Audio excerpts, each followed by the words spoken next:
Hi, this is Steve Gibbs again. We're going to take one more look at linear equations, this time with an electrical engineering problem.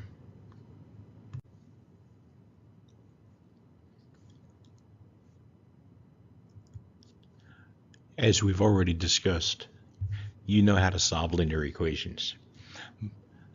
But in a general sense, sure, we can look at substitution, we can look at matrix, we can look at Cramer's rule. We've looked at a mechanical engineering example.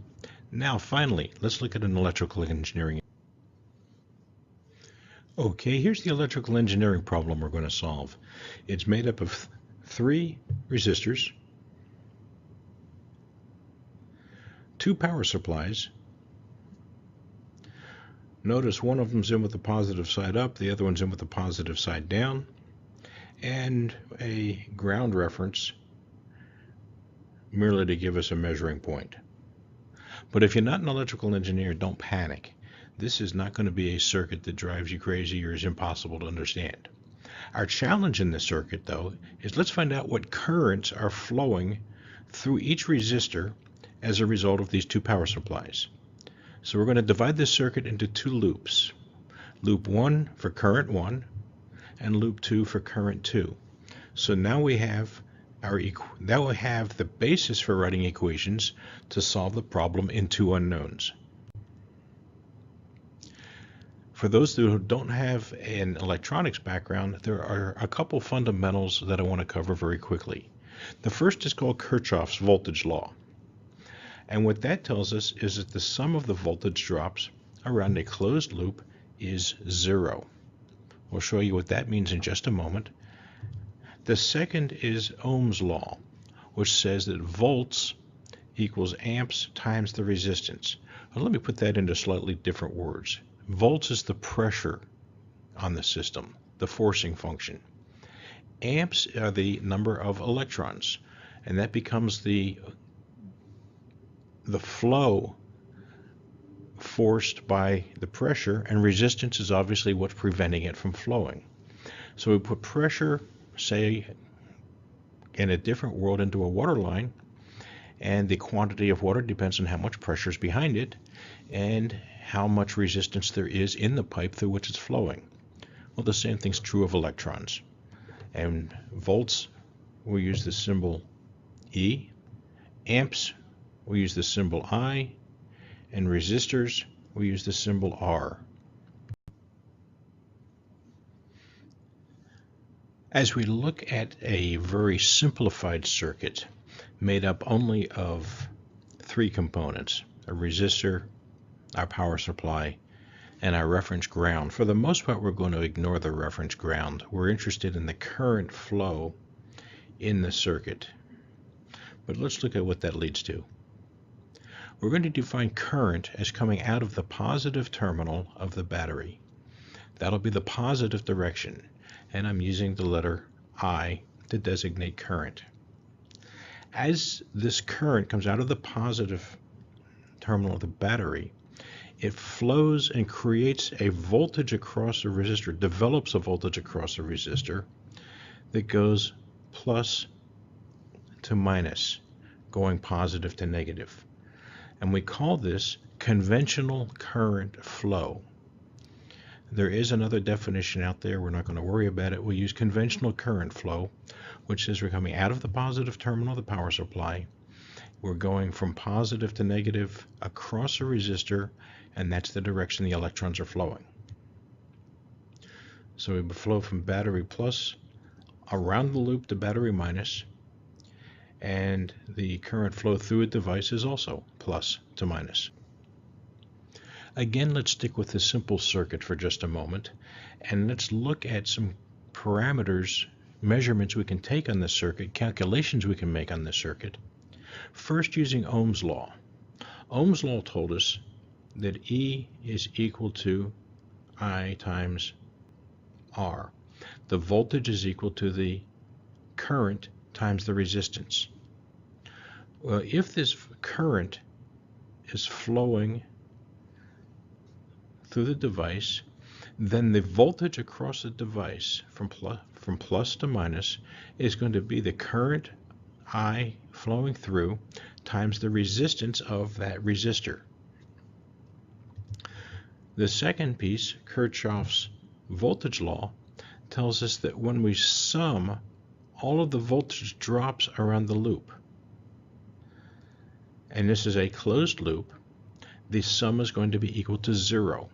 So we come through and we get the voltage across the resistor plus the voltage of the battery or voltage source, and that's going to come up to a value of 0. But you notice that as we're looking at the voltage drops around the loop, we're going plus to minus across R1, but we're going minus to plus across R2. So what that really works out to is that the voltage of the resistor plus negative of the voltage of the battery is going to be 0, because whatever value the battery gives us, we're going minus to plus, so that's a minus sign. So this will help us keep the signs in place as we do our analysis. Now let's take, with that foundation, and convert the schematic into the loop equations that we need to create a 2x2 matrix and solve for the currents. Starting with Ohm's law and following the voltage drops around each loop, we start with R1. R1 times I1 plus, as we move around, R2 times I1 going down, but we have to subtract because I2 is going up, but they're both flowing through the same resistor because each has its own closed loop. So I1 minus I2 times R2. Now in this case, we're also still doing voltage drops because this was plus to minus, this is plus to minus, and that's why I2 is going the wrong direction. It's going minus to plus for this loop. But this power supply is plus to minus also, so we'll add our V1 power supply for our first loop. For our second loop, looking at I2, we'll start with R3, which is all by itself.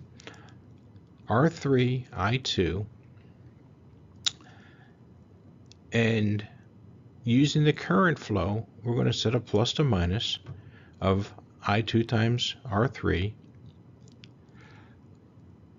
We're doing a plus to minus of this power supply also, so that's why that's a plus V2. And then we get to R2. Because the current is flowing up, we're going to see a plus to minus based on R2, which is a negative of R1 because it's going in the down direction. So now we have R2 times I2 minus I1, and that's what we see here. So that's our second equation. So we have R1 times I1 plus R2 times I1 minus I2 plus V1 equals 0, and the equals 0 is Kirchhoff's voltage law around the loop. Then R3 I2 plus R2 times I2 minus I1 plus V2 is also equal to 0. And now we have our signs properly taken care of, and we have our two loop equations that give us the information we need to solve a two unknown problem. We have the basic equation that describes what's happening on this circuit. We've created it based on the voltage drops around each loop. Now we're going to multiply out the terms and find the individual terms that relate to the currents and resistors instead of in parentheses. And then we'll regroup it so that we can bring the currents I1 and I2 into play to solve that as our unknowns, because those are the terms we need to solve this equation in terms of. Then we'll move the result vector to the right side of the equation, and now we have I1, we have I2, and we have our result vector. Now we're going to stop here and come back with the next video to actually solve this equation using the matrix techniques. Looking back at our equation, what does that minus sign tell us?